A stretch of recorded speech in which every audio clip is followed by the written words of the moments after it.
Inaano yan, para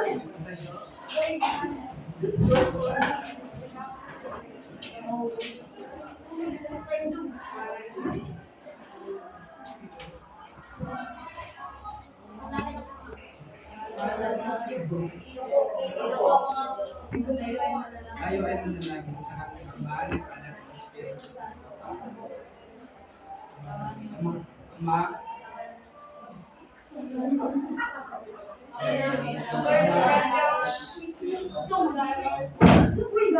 Ama, danliyahan ko po ang iyong guidance sa pagbigay sa mga discussion upang maipabatid nila ang tamang impormasyon sa mga kaklase. At nagpapasalamat kami sa mga biyayang ibinibigay mo sa amin araw-araw. Pagkatapos ng session ito ay marami kaming makakalap na mga kaalaman na amin magagamit kung kami na ay magtuturo na sa susunod. Siya ay naabot sa kanyang Ama.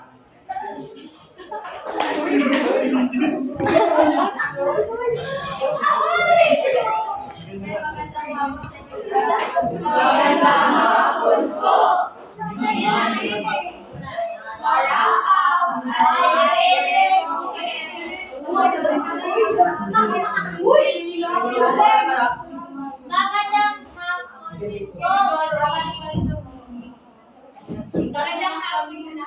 Magandang hapon po. Binibining harakaw at binibining mongke. Pwede na kayong naupo. Salamat po.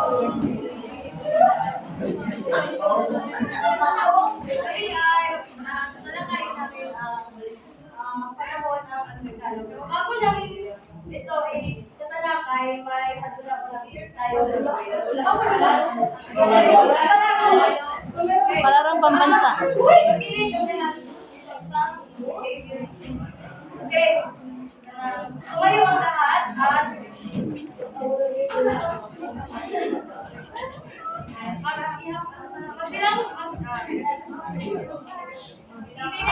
magbibilang raw kayo na hanggang sa no, wala isa yung pinapagalaw.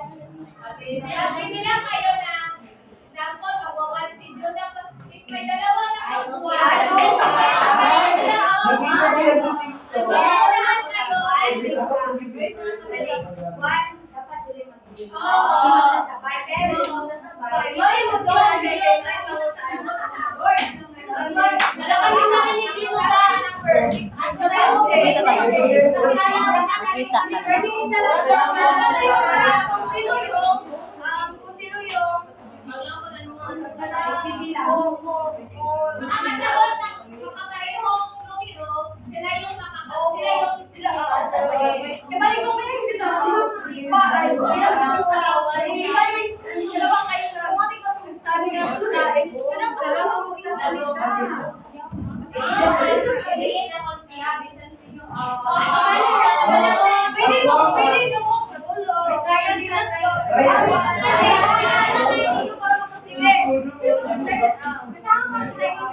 Maganda kayo ng amin.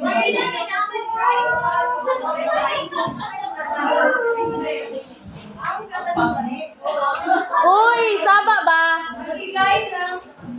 Magbigay ng malalim na salita sa wikang Tagalog. Unahay. Unahay ako ito. Wow!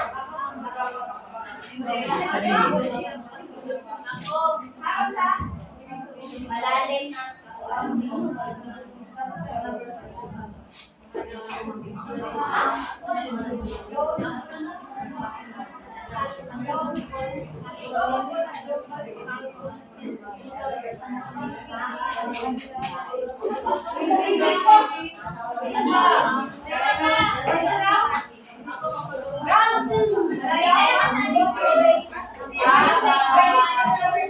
Continue na sa number.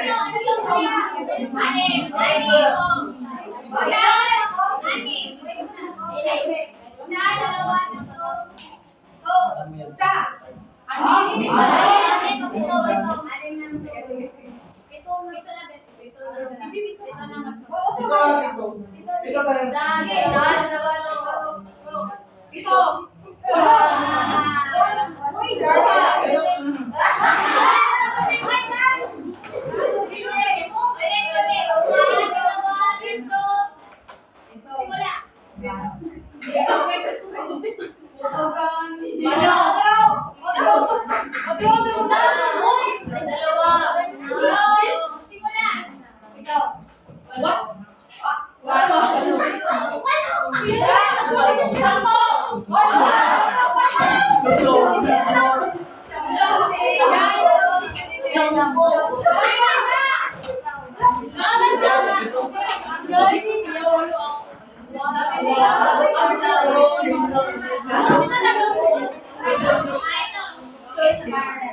Ano ang buong pangalan ng ating guro sa Pilipinas? Gina Berlin. Alam ko yan. Same! Gina Berlin. Wow! Ako! Wow! Wow!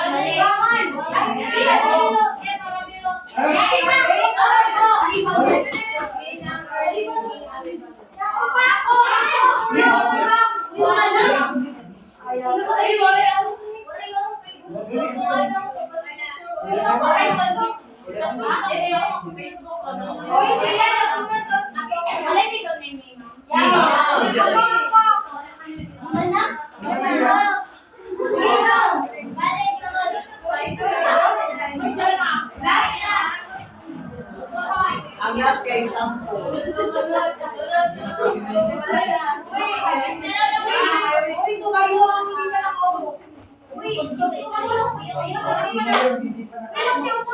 Deo, tadahay mong tingog, di ka mabati.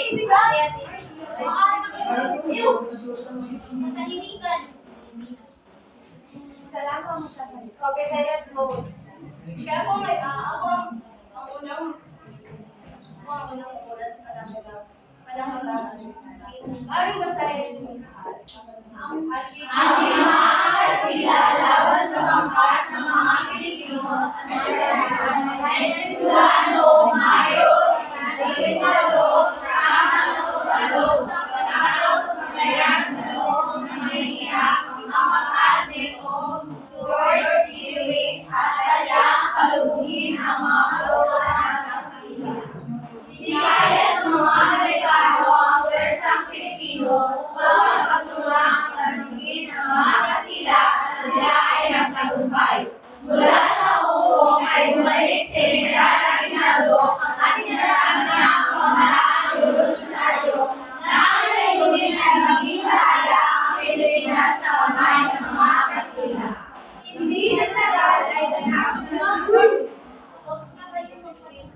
Okay, noong Mayo 18, sinimulan ng mga Amerikano ang kasama si Commander George Dewey ang digmaan laban sa mga Kastila pagkatapos ng pagsakop sa loob ng Manila. Isang matagumpay na laban ang naganap. At si General Aguinaldo ay bumalik mula sa Hong Kong upang itatag ang pamahalaaang revolusyonaryo. Layunin niya ang malayang Pilipinas mula sa Kastila. Sa huli, natalo ang mga Kastila, ngunit ang kasaysayan ay nagpapakita rin ng mga kababayan na hinihingi mula sa mga nasaktan at nabuwis ng buhay sa daan. Katangian o kaganapan. Sa mga unang taon, ang mga wikang ginamit sa pagsulat ay Kastila at Tagalog at ang mga sabi-sariling katutubong wika sa mga lalawigan, ngunit lumayani ang Kastila at Tagalog. So, ang mga wikang ginamit sa pagsulat sa unang taon ay ang Kastila, Tagalog at katutubong wika. Kung sinasabi natin katutubong wika, ito ay inang wika o unang wika na natutunan ng isang taon mula lang siya ay pinangalan. Okay, ngunit lumayani ang wika Kastila at Tagalog. Noong 1910, isang bagong pangkat ng mga manunulat ang nagsimulang magpahayag sa Ingles. So, ang isang bagong pangkat o grupo na nagsimulang magpahayag noong 1910 ay ang mga kilala ng mga tinatawag na The Young Turks. The Young Turks.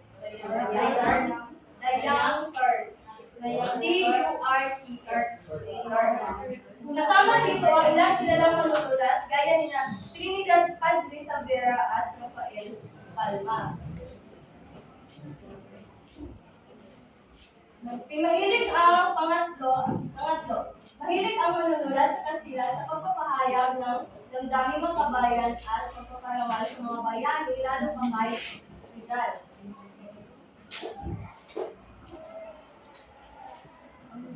Pangapat, napatuloy ang mga manunulat sa Tagalog sa pagpapahayag ng nauukol sa kaapihan ng bayan at nagbibigay tuon sa pagmamahal at pagtatangis sa sariling wika. So, maraming manunulat sa Tagalog ang nagpapatuloy sa pagbibigay din sa kaapihan ng bayan at pagtatangis sa sariling wika. Halimbawa na lamang dito si Rizal na kilala sa kanyang mga akdang naglalaman ng mapaguluhang mensahe tungkol sa pagmamahal sa bayan.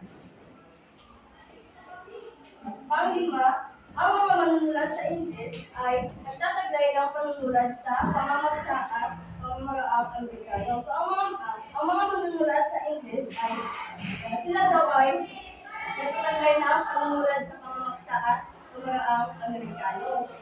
Pang-anim, sa kalahatan, ang politikan ay sumusunod sa Marxismo sinuka. Naging palasitahin ang mga naisulat na akdang ukol sa pagmamahal sa Diyos, sa bayan at sa kapwa. So, sa panahon ng Romanticismo, ang mga akda ay madalas na nagtatampok ng matinding damdamin at pagmamahal. Hindi lamang sa romantikong relasyon, kundi pati na rin ang pagmamahal sa bayan, kapwa at Diyos, kapwa at bayan. Okay. Ang magiging palasintahe ng mga akdang ito ay nangangahulugang madalas ang paggamit ng masalimuot na wika, matindi at makahulugang paglalagawan, at pagpapahayag ng puso at damdamin ng mga tauhan. Sa ganitong paraan, ang politikan ay nagiging daan para sa mga manunulat na maipahayag ang kanilang sariling karanasan at pananaw sa mga bagay na may malalim na hulugan.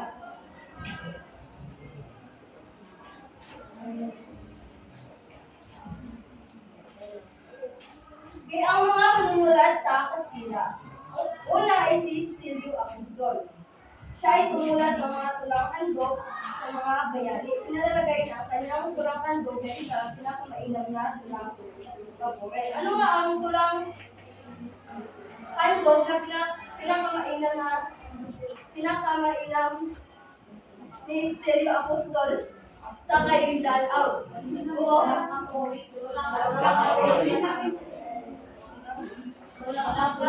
mga tulang handog ng mga bayani. Pangalawa ay si Fernando Maria Guerrero. Sinipon niya ang pinakamagaling niyang mga tula sa aklat na Crisalidas na nangangahulugang mga ligat. So, ang Crisalidas ay nangangahulugang mga ligat. Ito ay isang salita sa wikang Tagalog na naglalarawan sa isang tao, isang bagay na ginagamit bilang pag-ibigan o pagmamahal.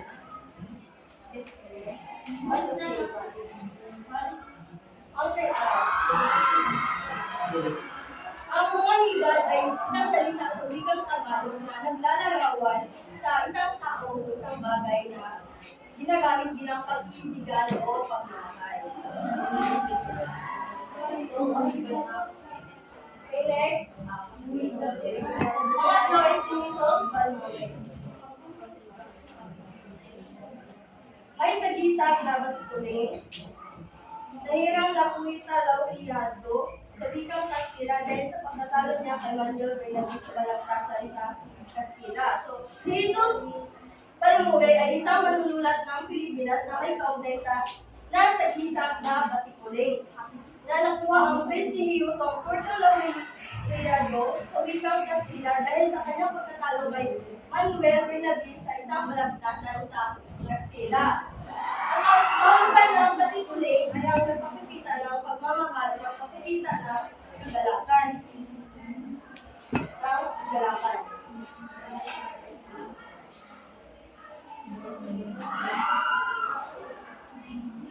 Pang-apat na manunulat sa Kastila ay si Manuel Bernabé. Siya ay makatang liriko. Sa pakikipagtalastasan kay Balmore ay higit na naibigan ng madla dahil sa melodiya ng pananalita. Pinagtanggol ang audio na nangangahulugang libot.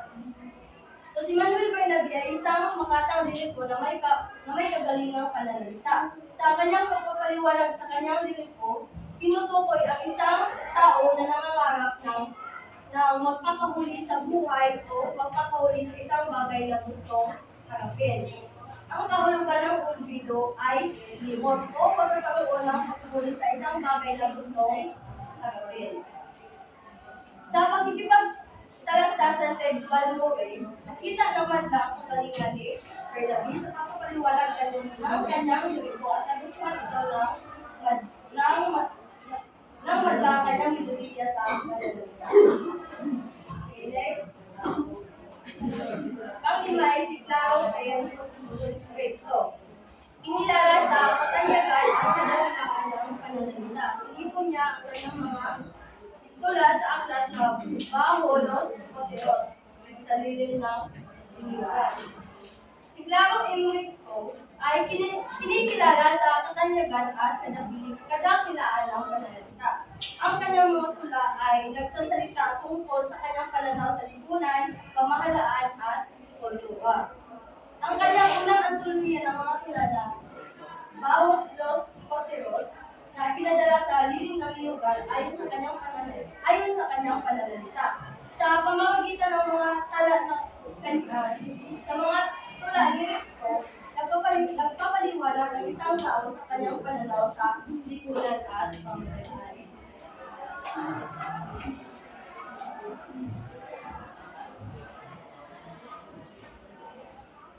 Okay, ang mga manunulat sa Tagalog. Una ay si Julian Cruz Balmaceda. Inuwi sa tatlo ang mga makatang Tagalog, makata ng puso, makata ng buhay, makata ng hulaan, sumulat ng bunganga ng pating. So, si Julian Cruz Balmaceda ay sumulat ng bunganga ng pating at inuwi niya sa tatlo ang makatang Tagalog. Ito ay ang puso, makata ng buhay, makata ng hulaan. So, pangalawa ay si Lupi Salgado.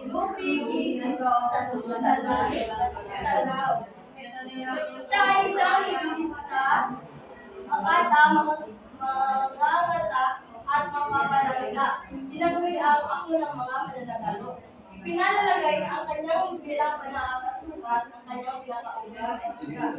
So, si Lupig ni Santos ay isang bilista at makata. Isa rin siyang magkakata. Ang ibig sabihin ng mga mata ay isang inventor o naglikha. Ang mababalila naman ay ito ay balangila na mula sa bala ng likha. Ang balangila sa English is grammar. Ibig sabihin, pagkakabalakas ng mga salita o pagsasaayos upang ang mga salita ay maging makabuluhan sa pangungusap. At ang banaag at sukat naman ay isang nubilang naglalarawan ng pagkakasala at pagpapasalamat. Pangatlo, si Corazon de Jesus. Basahin nila. Kilala sa isang na may mabuti. Pinagurian din siyang makata na pag-ibig. Ang tulang isang pulong kahoy ang pinalalagay ng mga obra ng isa, hari ng balagtasan.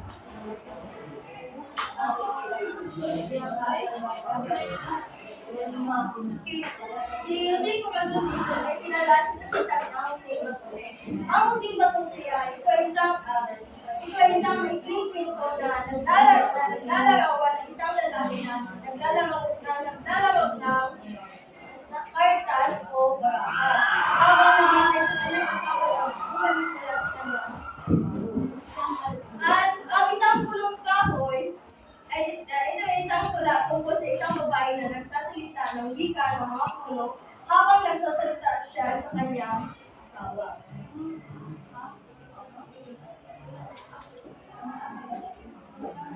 Nagsasalita ng wika ng mga puno habang nagsasalita siya sa kanyang asawa. Ang ibig sabihin ng isang pulong kahoy.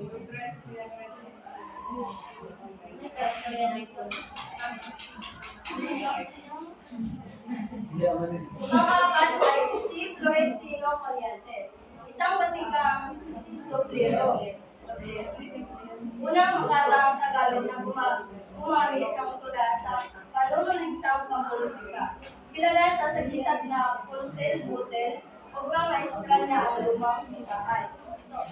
Ang batigang doblero ay ito ay isang tao na may tuong kakayahang maging maganda sa lahat ng hulugan. Ang puntil-putil naman ay isang pangalan na ginamit sa kanyang paglalarawan ng mga simbahan. At ang lumang simbahan ay isang may pinto ni Rizal na pinamagatap ang kababayang tunay na mabuti. Na naglalarawan ng isang simbahan na nahuli sa pag-aalinlangan ng mga tao at naghihintay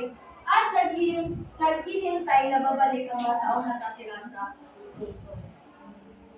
Panglima ay si Amado B. Hernandez. Siya ay tinaguri ang makata ng magagawa. Marami siyang naging ambag sa panikat tulad ng isang gipang langit, mga ibong nagdarangit, buwan ng buhaya, bayang malaya, ang alay. Okay, si Amado B. Hernandez. Ang-aling ay si Valeriano Hernandez Peña. Kilala sa tawag na tandang pinalalagay na obra ay kanyang Nina at Nini. Ang ibig sabihin ng Nina at Nini ay isang tula na naglalarawan ng isang pamilyang may dalawang babae na nagsasalita ng Ilocano. Ang dalawang babae ay naglalarawan ng kanilang kasaysayan at pag-ibig sa isa't isa. At ang tula ay magkapatid. Pamilya may dalawang babae sa talit. Ang dalawang babae naglalarawan ng kanilang kasaysayan at pag-ibig sa isa't isa. Kasi pag-iisayan at kapatid. Sa mga kapatid. Ilocano. Ang tula nito ay naglalarawan din ng kanilang mga anak na nangangako sa pamamahalan at pagpapahalaga sa kanilang sariling kultura at liga.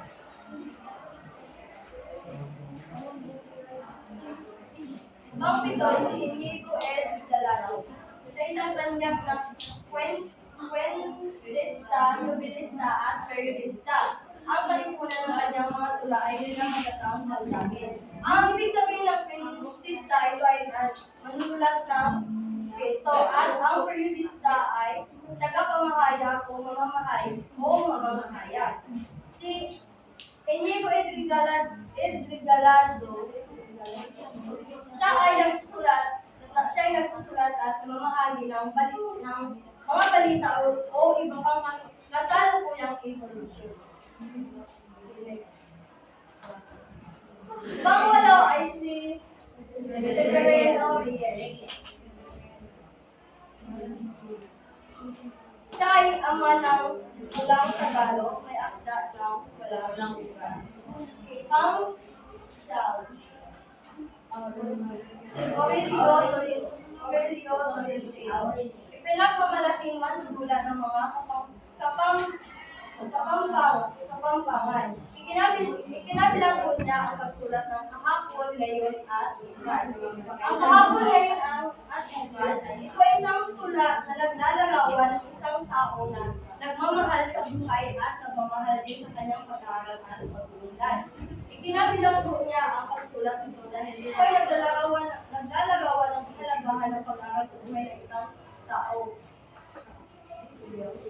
Okay. Siya ay nagsasabing ang pag-aaral ay hindi lamang tungkol sa paglalarawan ng mga katanungan, kundi pati na rin sa pagpapahalaga sa sariling kultura at ika.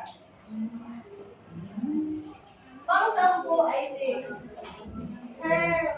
Hermogenes.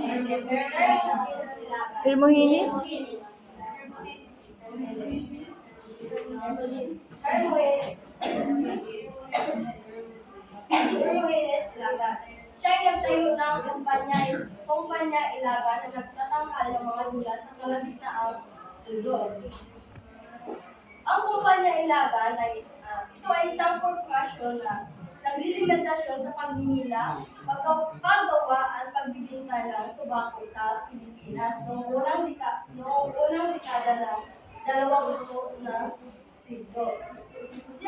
Si Hermogenes Ilagan ay isang oppositionista laban sa mga Amerikano at isang aktibong miyembro ng Katipunan na naging dahilan kung bakit tinuturing siya ng mga historiador bilang isang bayani ng sambayanan.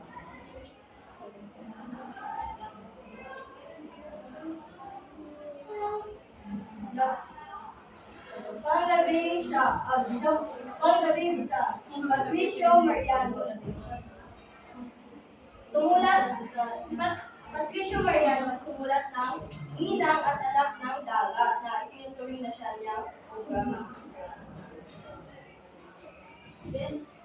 Sa panahon ng mga manunulat sa Ingles. Ang una ay si Jose Garcia Bella. Pinakatanyag na Pilipino manunulat sa Ingles at kilala sa pagitan na W. Ang ibig sabihin ng W, ito ay dove, eagle, at eagle. Sa dove, eagle.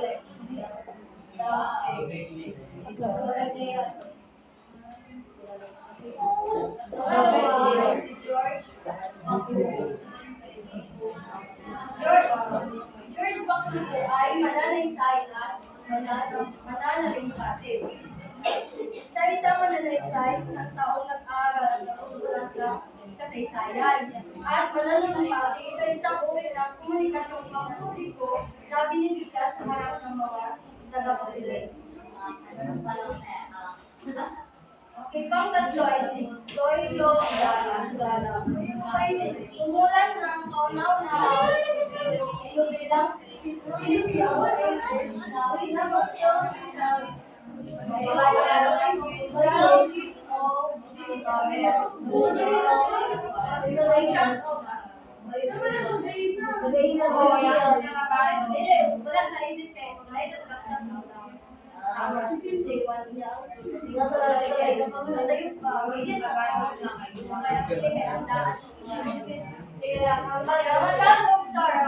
ito ay isang bilang naglalarawan ng buhay ng isang Pilipinong nagpagawa sa Hawaii noong early 90s. Ito'y nagpapakita ng mga pagsubok at kahirapan na kinakaharap ng mga magagawang Pilipino sa ibang bansa. Pang-apat ay si Joey May sa Addis Ababa. Sa nagkamit ng kauna-unahang nagkamit ng unang release para sa kanyang ito lang like the motive sa common law literacy.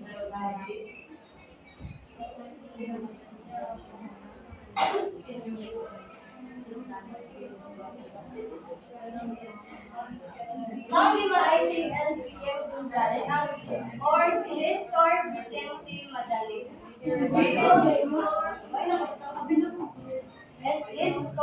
Vicente Madali.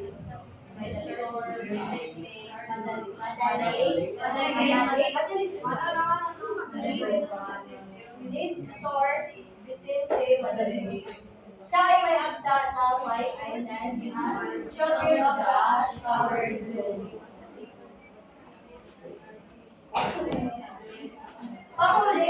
Panguling manunulat sa Ingles ay si Estrella Avila Alfon.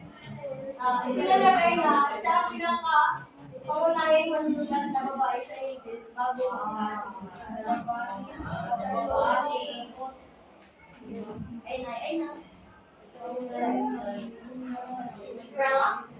Australia.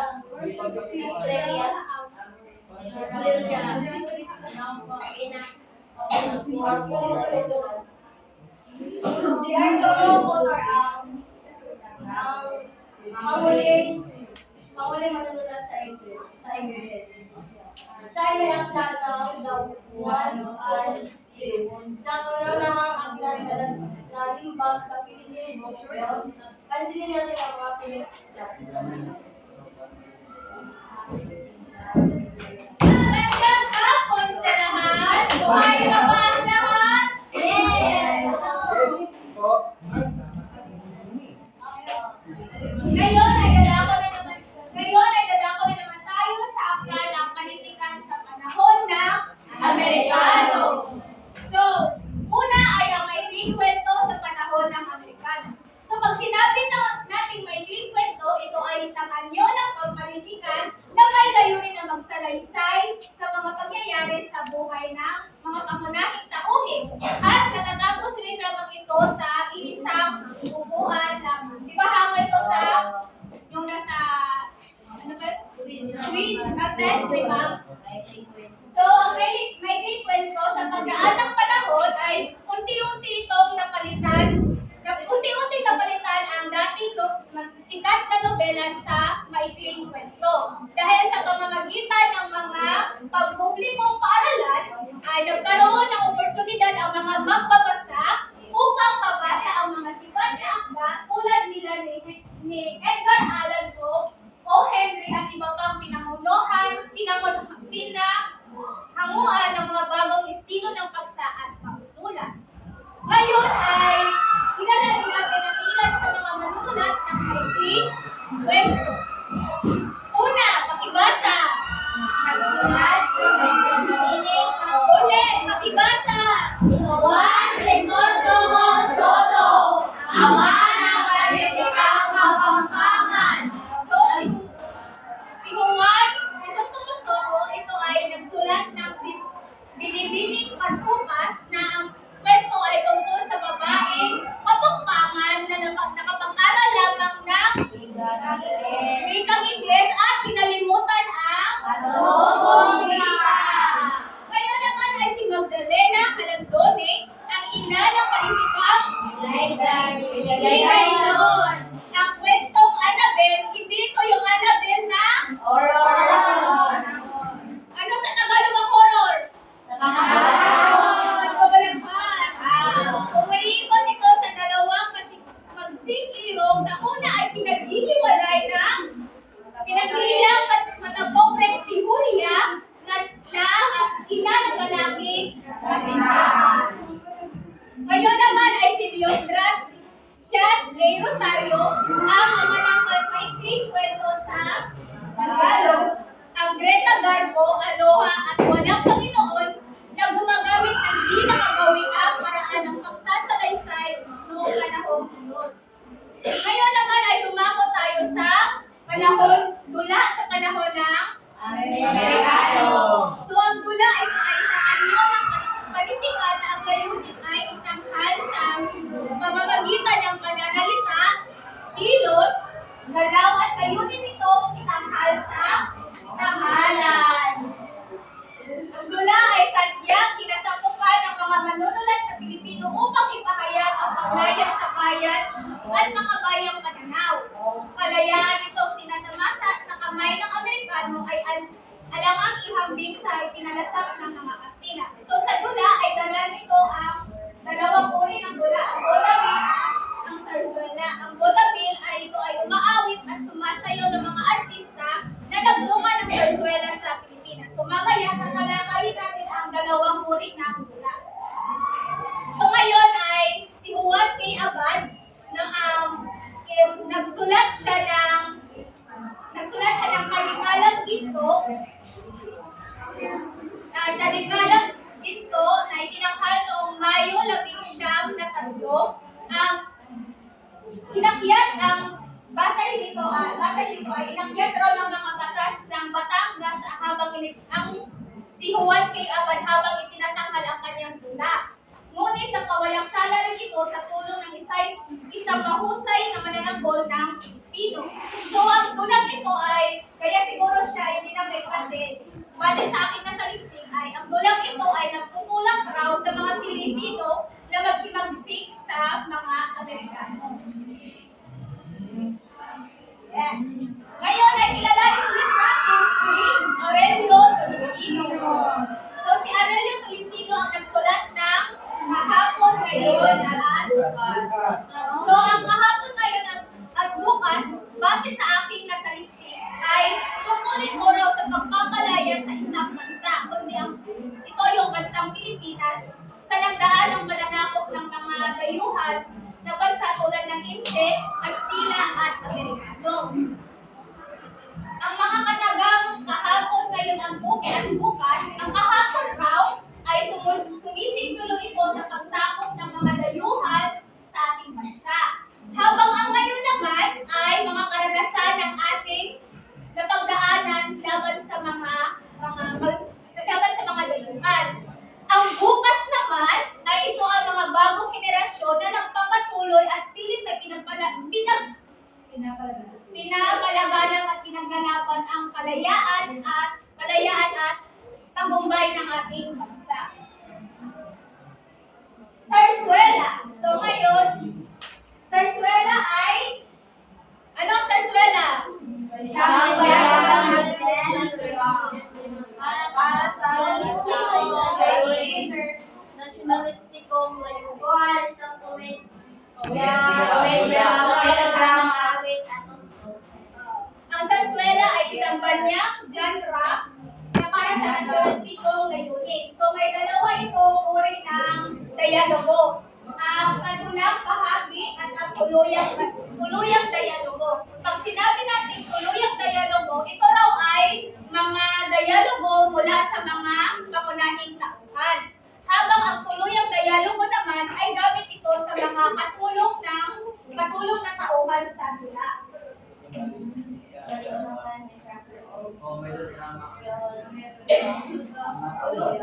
Tuluyan sa bahagi at tulang bahagi at tuluyang dialogo. So ngayon naman ay mayroon ang isang ang zarzuela ay banyagang genre na binubuo ng tatlong yugto. Ang mga tagpo ay magkahalong seryoso at katatawa. So meron itong melodrama kung saan ay ito yung mga emosyon na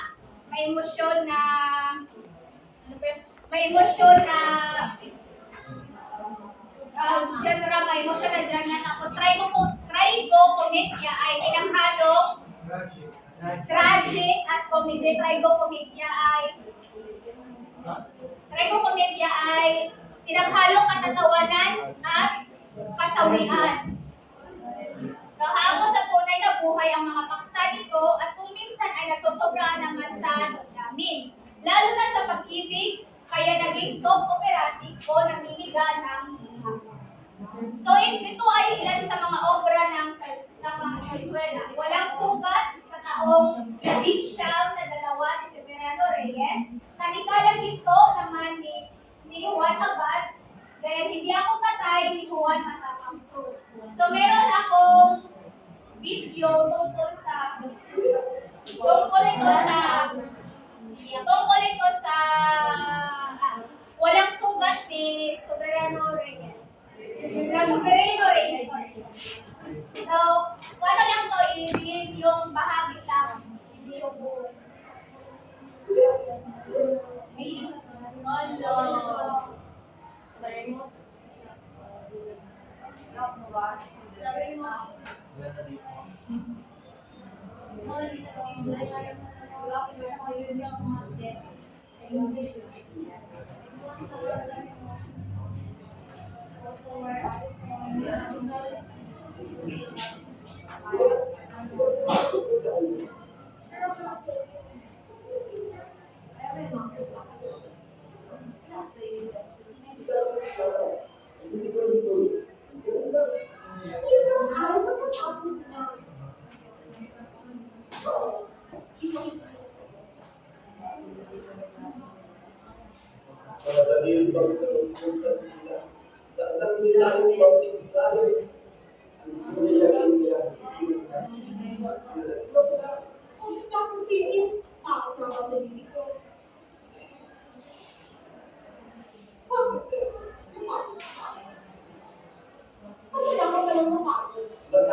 Ang walang sugat kasi na Sarsuela ay tungkol ito sa pag-iibigan ni Julia at ni Tenyong. So si Julia at si Tenyong, di ba nagbuborda si Julia? May part din kasi, hindi kasi yung buo talaga na Sarsuela is nag-uusap sila tungkol sa pagpapakasal sa kanilang dalawa. Ngunit biglang dumating doon ang kaibigan ni Tenyong na si Lucas. Na sinabi niya dito na pinakalam niya dito ka Tenyong na nadakip raw ang ama ni Tenyong dahil napagbintangan itong nagnakaw. So, napagbintangan itong nagnakaw then tapos ay namatay ang ama ni Tenyong kaya napilitan si Tenyong na maghiganti kahit labang ito sa kalooban ni Julia ang ina at sa ina ni Tenyong. So kaya nagkalayo silang dalawa. So habang nagkalayo silang dalawa ay may biglang dumating naman niligaw ni Julia. Ang pangalan niya naman ay si Miguel. So dahil doon, lumipas ang ilang araw is napagkasunduan ng ina ni Julia at ang ama ni Miguel na magkasal ang dalawa. So dahil doon ay nagsulat si Julia ng liham kay Retenyong. So pinadala niya ito, dito niya sinulat ang kung saan sila ikakasal ni Miguel at ang araw ng kanilang kasal. At pinadala niya ito kay Lucas, sa kaibigan ni Tenyong. Umabot naman ang sulat kay Tenyong. Ngunit hindi siya nakapagsulat pabalik kay Julia dahil may biglang digmaan na nangyari. So, kaya naman, ipinagsabi na lang niya kay Lucas na dadating siya, sisipot siya sa araw ng kasal ni Julia. Ngayon, sa kasal ni Miguel at ni Julia, biglang dumating si Tenyong. Duguan at parang namamatay na. Kasama niya ang general ng Katipunan. So kaya tinawag ng general ng Katipunan ang kura. Ano ang kura? Ang pare ng simbahan. So kaya natigil muna ang dapat na pag-iisang dibdib ni Miguel at ni Julia. So biglang tinawag ang kura para makapag-kumpisal si Tenyong. At may isang kahilingan si Tenyong. Ano ang isang kahilingan niya? Ano? Ikasal sila ni Julia. Kahit dabang sa kalooban ng ina ni Julia at ama ni Miguel at mismo kay Miguel, ay pumayag sila kasi napag-isipan nila na mamamatay rin naman si Tenyong. So mapapawalang bisa rin naman ang kasal. Kaya, naikasal si Julia at si Tenyong. Pagkatapos ng kasal nila, biglang may sumigaw. Walang sugat! Walang sugat! Biglang tumayo si Tenyong na parang walang nangyari. At doon nila na napag-isipan, niliglan pa pala sila. Kaya ang pamagat ng sarswelang walang sarswelang ito ay walang sugat. Ano sa tingin niyo si Tenyong? Ngayon naman ay dumako na tayo sa Modabil. Sa taong 11 at 16 ay pinakilala sa Pilipinas ang isang uri ng dulang Modabil. Ito ay may halong awitan, sayawan, drama, katatawanan at iba pa. So ang Modabil ay kilala rin sa vaudeville o stage show. So tumutokay sa teatrong pagtatanghal na nagtataglay ng samot-saring musical at natatawan ng palabras, skit, monologue, acrobatic na bilang, solos at chorus lines. So sa ngayon ay para itong variety show na iba't iba yung pinapalabas. So ito rin ay news balita tungkol sa patuloy na pagtatanghal ng vaudeville sa Batangas.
So ngayon naman ay gumagawa tayo sa pelikula. So ang pelikula ay nag-umpisa sa mga artista di gumagalaw pero hindi nagsasalita. So ito ang tinatawag walang cocktails o silent film or movies. Ang mga ito ay tinuturing unang pelikula sa bansa. Unti-unti itong ang mga dulang pasyentro ay unti-unting naisentabi dahil sa pelikula. Yan ngayon ay si Jose Nepomuceno, ama ng pelikulang Pilipino, ang kauna-unahang kumpanya ng pelikula noong taong 1917 na tumatalakay sa kalagayan ng Pilipino at ayon sa panlasang Pilipino. Ang unang formal na pelikula naman ay ang nobela ang buhay at ang dalawang nobela ni Rizal. Ano yung dalawang nobela niya? Tama. So ngayon naman ay dumako tayo sa nobela ng mga Amerikano. Pag sinabi natin nobela, ito ay ang mga akda na naglalahad ng kwento na nagsasamalami sa mga aral, damdamin at karanasan ng mga tauhan. Ang nobela ay lumaganap sa Pilipinas pagsakop ng mga Amerikano sa ating bansa. Ang kalayaan sa pamamahayag, salita, relihiyon at samahan at ang katahimikan sa bansa ay malaking naitulong sa paglaganap ng nobela. Diba tulad ni Rizal, doon niya pinarating kung ano na talaga yung nangyari sa ating lipunan. Sa pamamagitan ng nobela, doon namulat ang mga Pilipino. So karamihan sa mga nobelang binasa ng mga Pilipino ay yung mga nalathala sa mga pahayagan at magasin lumalabas ng putol-putol o di tuloy-tuloy. So may dalawang uri ang nobelang panlipunan at ang nobelang pag-ibig. So pag sinabi natin nobelang panlipunan, ito ay mga kilos. Ang mga kilos dito ay hindi personal, kundi kumakatawan sa lipunan o ekonomiya na napapaligsahan upang mapabuti ang bawat party. So dito ay tulad sa nobela nito sa Rizal, diba? Natungkol ito sa lipunan, mga kaganapan na gustong pagmulat na ni Rizal ang mga Pilipino at makuha ang kalayaan na inaasam. Ngayon naman ay ang nobelang Pag-ibig. Uri ito ng nobela na nagbibigay halaga sa utos ng puso, damdamin, pagkahumaling kaysa katalayuan. So dito ay tulad na rin sa kwento ang nobela nila Florante at Laura.